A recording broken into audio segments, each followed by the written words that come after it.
Hi అండి. అందరికీ నమస్తే. నా 'రావణ్ బాస్' పార్ట్ 110. అయితే సిద్ధంగా ఉండాలమ్ము. వాడి మీద నీకున్న భయాన్ని కొంచెం కొంచెంగా తీసి పారేసేందుకు అని అనగానే వింతగా చూసిన ఆద్యవంక చూసి, అలాంటి వెధవకి భయపడడం నీకు సహజమే కావచ్చు కానీ, నా ఆద్య వాడికి భయపడటం నాకేమాత్రం నచ్చదు. నువ్వు వాడిని ఖచ్చితంగా ఎదుర్కోవాలి. వాడి కళ్ళ ముందు రెప్ప ఆర్పకుండా చూస్తూ వాడి తప్పులన్నిటికీ శిక్ష వెయ్యాలి అనేసి ఆమె తలని పైకెత్తి, ఎందుకంటే ఎంతో మందిని చంపిన వాడి చావుని నీ చేతిలోనే రాశాడు ఈ ఆకాష్ అని అనడంతో ఆమె కళ్ళు పెద్దవయ్యాయి. కాసేపటి నిశ్శబ్దం తర్వాత, ఏమంటున్నావు ఆకాష్ అని అన్ని కళ్ళు పెద్దవి చేస్తూ, నిజం అని అన్నాడు ఆకాష్. ఏది నిజం? అసలేంటిదంతా? వాడికి శిక్ష పడింది కదా, ఇప్పుడు వాడు జైల్లో లేడా? గాఢంగా ఊపిరి వదిలి ఆమె వంక చూస్తూ, రేపు రెండో హీరింగ్ ఉంది. వాడికి దాదాపు ఊరి శిక్షను విధించబోయే సాక్షి రేపు కోర్టులో హాజరు కావాలి అనేసి తల కిందకి దించి, కానీ ఆ సాక్షి ఇప్పుడు ప్రాణాలతో లేదు అన్నాడు. ఎవరు ఆకాష్? ఆ సాక్షి ఎవరు అని కనుబొమ్మలు ముడివేసి ఆకాష్ సమాధానం చెప్పకముందే ఒక్కసారిగా కళ్ళు పెద్దవి చేస్తూ, ఆ సాక్షి మీనానా అని అడిగింది ఆశ్చర్యంగా. కాసేపటి నిశ్శబ్దం తర్వాత, అని అన్నాడు ఆకాష్. ఏంటి ఆకాష్ నువ్వు అనేది? మీనాని పృథ్వీ చంపేశాడా? అంత చల్లటి గాలుల మధ్య కూడా ఆమెకి ఒళ్ళంతా ఒక్కసారిగా చెమటలు పట్టాయి. నిశ్శబ్దంగా ఉన్న ఆకాష్ వంక చూసి, అసలేం జరిగిందో ఎలా జరిగిందో మొత్తం నాకు చెప్పు ఆకాష్ అని అనగానే చెప్పడం మొదలు పెట్టాడు ఆకాష్. మీనా సాక్ష్యం కోర్టులో బలాన్ని పెంచుతుందనే ఉద్దేశంతో ఆమెకు తీవ్రంగా ట్రీట్మెంట్ ఇప్పించాను. హైదరాబాద్ నుండి లండన్ కి షిఫ్ట్ చేసి స్పెషలిస్టుల చేత చికిత్స చేయించాడు ఆకాష్. మతి స్థిమితం లేని వాళ్ళ సాక్ష్యం చెల్లదు గనుక ఆమె బాగైతే పృథ్వీ ఆటలకు కళ్ళెం వేయొచ్చు అనుకుని ఎంతగానో ప్రయత్నించాడు. కానీ ఏం చేసినా ఆమె పిచ్చి సగం వరకే అంటూ ఎక్కువగా నయం కాలేకపోయింది. ఇక ఏ దారి తోచలేదు ఆకాష్కి. మీనాని ట్రీట్ చేస్తున్న డాక్టర్ ఆకాష్ ఇంటికొచ్చి చేస్తున్న ట్రీట్మెంట్ గురించి, జరుగుతున్న దాని గురించి పూర్తిగా వివరించి, ఇక ఏ దారి లేదన్నట్లుగా ఉసూరుమంటూ ఆకాష్ అలాగే ఆలోచిస్తూ ఆమెకు థ్యాంక్ యూ చెప్తూ వీడ్కోలు ఇచ్చేందుకు గుమ్మం దగ్గరికి తీసుకెళ్లాడు. అప్పుడే ఆ డాక్టర్ కి ఒక ఆలోచన రాగా అతని వంక తిరిగి, సార్ ఇంకొక మార్గం ఉంది అంది. ఏంటది అని కనుబొమ్మలు ముడివేసి అడిగాడు ఆకాష్. ఆవిడ కరెక్ట్గా మాట్లాడడమే కదా మనకు కావాల్సింది, హిప్నోథెరపీ చేస్తే సరిపోతుంది అంది ఆవిడ. ఆకాష్ కాసేపు ఆలోచించి, కానీ మతి స్థిమితం లేని వాళ్ళు హిప్నోథెరపీకి సహకరించారు కదా అని ప్రశ్నించగానే, అవును సార్, కానీ సాధ్యమే. ఆవిడకు మనం మరో 20% వరకు మనం నయం చేయగలం. మొత్తం 70% చికిత్స మీద హిప్నోథెరపీ ఖచ్చితంగా పనిచేస్తుంది అంది. అలా చేస్తే ఆమె ప్రాణాలకు ప్రమాదం ఏం రాదు కదా అని అడిగాడు ఆకాష్. ఏ ప్రమాదం ఉండదు సార్, కాకపోతే ఆవిడ మీడియా ముందు ఒప్పుకున్న తర్వాత ఆవిడకు కంప్లీట్ రెస్ట్, హాస్పిటల్లో ప్రాపర్ ట్రీట్మెంట్ ఉండాలి. లేదంటే ఆమెకు హిప్నోథెరపీ చేశామన్న విషయం అందరికీ తెలిసిపోతుంది. ఆమె పిచ్చిదని ప్రూవ్ అయితే మనం ఎంత చెప్పినా కోర్టు ఆమె వాంగ్మూలాన్ని పరిగణంలోకి తీసుకోదు. ఆకాష్ కాసేపు ఆలోచించి, అలా అయితే మీరు అనుకున్నట్లే చెయ్యండి. ఈ ప్రాసెస్ అంతా పూర్తయ్యే వరకు వరప్రసాద్ గారు మీతో పాటే ఉంటారు. ఆయన సమక్షంలోనే ఆకాష్ చెప్పడం పూర్తి కాకముందే ఆద్య వాచ్మెన్ కొట్టిన శబ్దం వినబడేసరికి గట్టిగా చూశారు ఇద్దరు. ఆ తర్వాత ఆద్య ఆకాష్ ని లోపలికి తీసుకెళ్లడం, పృథ్వీని పెళ్లి చేసుకుంటాను అనడం, ఆకాష్ నిజం చెప్పేయడం అంతా జరిగిపోయాయి. ఆద్యని అక్కడే వదిలిపెట్టి మీనా ట్రీట్మెంట్ మరియు ప్రెస్ మీట్ కోసం వెళ్ళిపోయాడు ఆకాష్. అక్కడ వరప్రసాద్ గారు, ఆకాష్ ఇద్దరూ కలిసి మీనా ట్రీట్మెంట్ లో లోపాలు పంచుకున్నారు. హిప్నోథెరపీ తర్వాత ఆమె అన్ని విధాలా సిద్ధంగా ఉండేసరికి ఎన్నో ఏళ్ల తర్వాత కలిసిన ఆద్యాని అలా ఒంటరిగా ఉంచడం నచ్చక ఆ బాధ్యతనంతా తేజకి అప్పగించి టక్కున ఆద్య చెంత వాలిపోయాడు ఆకాష్. ఆమెను అన్ని రకాలుగా సొంతం చేసుకుని ఆ ప్రేమని అనుభవించాలని అతను చేస్తున్న ప్రయత్నంలో ఆద్య పృథ్వీని తలుచుకుని భయపడేసరికి ఏం చేయాలో అర్థం అవక బాధతో నిశ్శబ్దంగా ఉండగానే తేజ నుండి మెసేజ్ వచ్చింది. ఇక ఆకాష్ వెళ్ళిపోగానే ప్రెస్ మీట్ ఏర్పాటు చేశారు వరప్రసాద్ గారు. అందులో ఆమెకు పిచ్చి పట్టిందన్న సంగతి కాస్త కూడా ప్రపంచానికి తెలియకుండా జాగ్రత్త పడుతూ ఆమెను అన్ని రకాలుగా సిద్ధం చేశారు ఆ డాక్టర్. కెమెరా ముందు పృథ్వీకి సంబంధించిన అన్ని నిజాలతో పాటు డాక్టర్ ఆమె మెదడులో చొప్పించిన ఆమె సొంత సమాచారం, అంటే ఆమెకు అతనితో పెళ్లి, కడుపు ఉండగానే జరిగిన దారుణాలన్నీ మీడియా ముందు చెప్పింది మీనా. సరిగ్గా అదే సమయంలో వరప్రసాద్ గారి దగ్గరికి వచ్చింది శ్రద్ధ. తన విషయాలన్నీ ఏకరువు పెట్టుకుంటూ ట్రాన్స్ లో ఉన్న మీనా ఒక్కసారిగా శ్రద్ధ వంక చూసింది. ఒక్కసారిగా కడుపు తీపి గుర్తొచ్చినందుకు, లేక హిప్నోథెరపీ ప్రభావంతో ఆమె జ్ఞాపకాలను రేపినందుకు తెలియదు కానీ శ్రద్ధని చూడగానే పరిగెత్తుకుంటూ వెళ్ళి ఆమెను హత్తుకుని నా కూతురు అని కెమెరాలను చూపిస్తూ ముద్దు చేయటం మొదలుపెట్టింది. దాంతో మీడియా అంతా ఒక్కసారిగా షాక్ అయిపోయి కెమెరాను శ్రద్ధ వైపుకు తిప్పారు. మీనా వెనుకాల వెళ్లి శ్రద్ధని లాక్కుని నీ పాప కాదు అని కోపంగా ఆమెతో చెప్పాలని ప్రయత్నించిన వరప్రసాద్ గారిని ఆపేసి పక్కకు తీసుకెళ్ళింది ఆ డాక్టర్. సార్ ఏం చేస్తున్నారు అని ఆవిడ అడగగానే వింతగా చూశారు ఆయన. తను నా మనవరాలు, నా శ్రావణ్ వాడు భార్యకి సంహితకి పుట్టింది. ఈ అమ్మాయి తన బిడ్డ అంటుందేంటి అని మీనా మీద ముందు నుండి ఉన్న చిరాకుతో చేదరింపుగా అన్నారు ఆయన. ఇంతలో విషయం అర్థమై పక్కనే ఉన్న తేజ కూడా ఆవిడకొచ్చి అది నిజమే అంకుల్, బట్ ఏమైందో ఏమో తను మీడియా ముందు అలా చెప్పేసింది.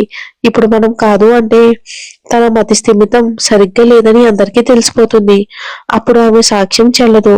పృథ్వీని పడగొట్టాలంటే ఆమె మొదటి ఆయుధమని మర్చిపోయారా అని అన్నాడు తేజ. తేజ మాటలతో ఆలోచనలో పడిన శ్రద్ధని తన బిడ్డ అనడం మాత్రం ఆయనకి ఏమాత్రం నచ్చలేదు. ఈయన పరిస్థితిని అర్థం చేసుకుని అంకుల్ మీ బాధ నాకు అర్థమవుతుంది, కానీ ఇప్పుడు మనం ఏం చేయలేం. పైగా ఇప్పుడు మనకు ప్రమాదం కూడా ఏమీ లేదు. మీనా బిడ్డని పృథ్వీకి దగ్గర వారిగా మీరు తీసుకోవచ్చు, లేదంటే అతనికి శిక్ష పడిన తర్వాత ఆమె పిచ్చి రుజువైతే అప్పుడు మీరు శ్రద్ధని దత్తత తీసుకోవచ్చు అన్నాడు. అలా వాళ్ళు ఎన్ని రకాలుగా చెప్పినా ఆయన మనసు కరగలేదు. మీనా అంటేనే ఆయనకు కోపం. అంటే ఇప్పుడు శ్రద్ధని తన కూతురుగా అందరి ముందు చెప్పడంతో ఇంకా మండింది ఆయనకి. ఆయనకి ఏం చెప్పాలో ఎలా చెప్పాలో తెలియక అన్ని దారులు మూసుకుపోయేసరికి వేరే దారి లేక ఆకాష్ కి జరిగింది మొత్తం మెసేజ్ చేశాడు తేజ. అక్కడ ఆద్యాని నిద్రపుచ్చుతున్న ఆకాష్ ఫోన్ కి అది చేరేసరికి ఇక ఏమీ చేయలేక ఆమెను అక్కడే వదిలి వాచ్మెన్ కి జాగ్రత్తలు చెప్పి వెళ్ళిపోయాడు ఆకాష్. ఒడివడిగా అక్కడికి చేరుకునేసరికి అన్ని వార్తాపత్రికలు, టీవీ ఛానల్స్ ఆ వార్తని వైరల్ చేసే పనిలో మునిగిపోగా శ్రద్ధ మీనా కూతురు అంటే ఆ తర్వాత మీనా దగ్గర ఆమె పెరగాల్సి వస్తుంది. వెంటనే ఆమె శ్రద్ధని వరప్రసాద్ గారికి దత్తత తీసుకోవాలి, ఇవ్వాలి అనుకుంటుందని మీడియా ముందు చెప్పాడు ఆకాష్. ఎందుకు అని వాళ్ళు అడిగిన ప్రశ్నలకు మీనా సమాధానం చెప్పే ఆమె పరిస్థితి తెలిసిపోతుందేమోనన్న అనుమానంతో ఆ డాక్టర్ వంక చూడగానే ఆమె వచ్చి మేడంకి కాస్త ఒంట్లో బాగోలేదు, చాలా నీరసంగా ఉన్నారు అంటూ మీనాని లోపలికి తీసుకెళ్లే ప్రయత్నం చేయగా అప్పుడు కూడా శ్రద్ధని వదలకుండా ఆమెను కూడా తనతో పాటే తీసుకెళ్ళింది మీనా. మీనా ఇప్పుడు ఒంటరిది. పృథ్వీ ఎంత దుర్మార్గుడో మనందరికీ అర్థమైంది. అందుకే ఆవిడ శ్రద్ధ బాగోగులను చూసుకోవటానికి ఎవరూ లేని వరప్రసాద్ గారికి ఆమెను అప్పగించమంది అని చెప్పేసి వాళ్ళు మరో ప్రశ్న అడగక ముందే టక్కున అక్కడి నుండి వెళ్ళిపోయాడు. మీనా అలా చెప్పడాన్ని ససేమిరా సహించనంటూ వరప్రసాద్ గారిని సముదాయించడం మొదలుపెట్టాడు ఆకాష్. ఆయనకి నచ్చ చెప్తూనే మీనాకి ఇంజెక్షన్ ఇచ్చి శ్రద్ధాన్ని కూడా నిద్రపుచ్చారు. ఇంతలో పృథ్వీ ఆకాష్ గెస్ట్ హౌస్ కి రావడంతో వాచ్మెన్ అతనికి కాల్ చేయగానే పోలీసులకు ఇన్ఫార్మ్ చేసి వడివడిగా బయలుదేరాడు ఆకాష్. అక్కడ పృథ్వీ ఆద్యాన్ని ఎత్తుకెళ్లాలని చూడగా అప్పటికే ఆకాష్ రావటం, పృథ్వీ అరెస్ట్ అన్నీ జరిగిపోయాయి. ఆ తర్వాత పృథ్వీ అసలు ఆ శ్రద్ధ తన పాప కాదని చెప్పడంతో డిఎన్ఏ పరీక్ష చేయాలని కోర్టు ఆదేశించడంతో వరప్రసాద్ గారి సహాయంతో ఆ రిపోర్ట్ ని తారుమారు చేయగలిగాడు ఆకాశం. ఇక అదంతా వింటూ ఒక్కసారిగా కళ్ళు పెద్దవి చేసింది ఆద్య. అంతా చెప్పేసి నిశ్శబ్దంగా బాల్కనీ గాజు గోడ మీద చేతులాంచి ఆకాశం వంక చూస్తూ నిలబడ్డాడు ఆకాష్. అతని కళ్ళు చాలా తీక్షణంగా ఉన్నాయి. చుట్టూ ఉన్న గాలి కూడా కాసేపు శబ్దాలను మర్చిపోయింది. ఆ నిశ్శబ్దాన్ని బద్దలు కొడుతూ, నా కోసం ఇంత చేశావా అంది నేలవైపు తదేకంగా చూస్తూ. ఆకాష్ నిశ్శబ్దంగా ఉండడం చూసి, నీకింత ధైర్యం తెగింపు ఎక్కడివి ఆకాష్? ఇంత నిస్వార్థంగా నా కోసం ఆలోచించావు నువ్వు? ఎలా ఆకాష్? నేను నీకేమవుతానని? దాని బదులు కోరకుండానే కోరికలన్నీ తీర్చేందుకు త్యాగాలు చేశావు అని అడిగింది కళ్ళల్లో నీళ్లు నిండిపోగా. ఆమె వంక తిరిగాడు ఆకాష్. ఆ మరుక్షణమే ఆమెను చేరుకుని కన్నీళ్లు తుడిచి, నీ స్వార్థమేమీ కాదమ్ము. నీకోసం ఇదంతా చేయటం నాకు చాలా సంతోషాన్ని ఇస్తుంది. ఆ సంతోషం కోసమే ఇదంతా చేశాను. త్యాగాలు నీకోసం చేయాల్సి రావటం ఎంత తృప్తినిస్తుందో నీకు తెలీదు. ఇంకా తెగింపు గురించి అంటావా? నా మీద చెయ్యేసినా సహించగలనేమో కాని నీ కంట్లో కన్నీళ్లకి కారణమైన వాళ్ళను బ్రతకనివ్వటం నాకు చేత కాదు. చేతులు ముడుచుకుని కూర్చోవటం ఈ ఆకాశ్ స్టైల్ కాదు. వాణ్ణి చంపడమే నేను చావడమో జరిగిపోవాలి అనుకున్నా అని అనగానే అతన్ని నోరు మూసేసి అలా మాట్లాడుకో అని అంది ఆమె. ఆమె మాటలతో కళ్ళల్లో అంతలేనంత ప్రేమ కనబడగానే ఆమె నుదుటి మీద గాఢంగా ముద్దు పెట్టుకుని, ఇప్పుడు కాదు బంగారు, నువ్వు నా ప్రేమని గుర్తించక ముందు ఇక పోయినా పర్వాలేదు అనుకున్నా నా ప్రాణాన్ని. నేనెంతగో ప్రేమించిన నా అందాల ఆద్య నా భార్య అయ్యాక ఇక దాన్ని వదిలి ఎక్కడికి వెళ్తానో చెప్పు నేను? నీలాంటిది దొరికాక బుద్ధున్నవాడు ఎవడైనా చావాలి అనుకుంటాడా అంటూ చిన్నగా ఆమె తలని ఢీకొట్టి నవ్వాడు ఆకాష్. అతని మాటలతో ఆమె కూడా నవ్వేసింది. అంతలోనే ఏదో అనుమానం రాగా, అయితే మీనా ఎలా చనిపోయింది? ఆమెను ఒకవేళ పృథ్వీ చంపుంటే ఆ కేసు అతని మీదకి రాదా అని అడిగింది ఆద్య. కాసేపటి నిశ్శబ్దం తర్వాత అని తలూపి, ఇక్కడే వాడి తెలివిని బయట పెట్టాడు ఆ పృథ్వీగాడు. మీనా తనుంటున్న ఫామ్ హౌస్ నుండి మిస్ అయ్యింది. ప్రపంచం దృష్టిలో ఆమె చనిపోలేదు. పృథ్వీ మీనాని తనుంటున్న ప్లేస్ నుండి కిడ్నాప్ చేసి చంపాడు. కానీ శవం దొరికేంత వరకు చావు కన్ఫర్మ్ కాదు. ఇప్పుడు కేసు వాయిదా పడుతుంది. అతని మీద మిగతా కేసులు ఉన్నప్పటికీ మీనా విషయంలో మాత్రం వాడు తప్పించుకున్నట్లే అన్నాడు ఆకాష్. మరి ఇప్పుడు ఎలా? వణుకుతున్న గుండెతో అడిగింది ఆద్య. ఆమె భయం వంక చూసి గాఢంగా ఊపిరి వదిలి, అమ్మో, నువ్వు ఖచ్చితంగా నీ భయాన్ని వదిలి పెట్టి తీరాలి. ఎందుకంటే పరిస్థితి మనం అనుకున్న దానికంటే భిన్నంగా మారింది. మీనా వాడు చేసిన హత్యలన్నిటికీ ప్రత్యక్ష సాక్షి. మరి ఆమె లేకపోవటం అంటే చాలా విషయాల్లో వాడు ఇక నెగ్గినట్టే.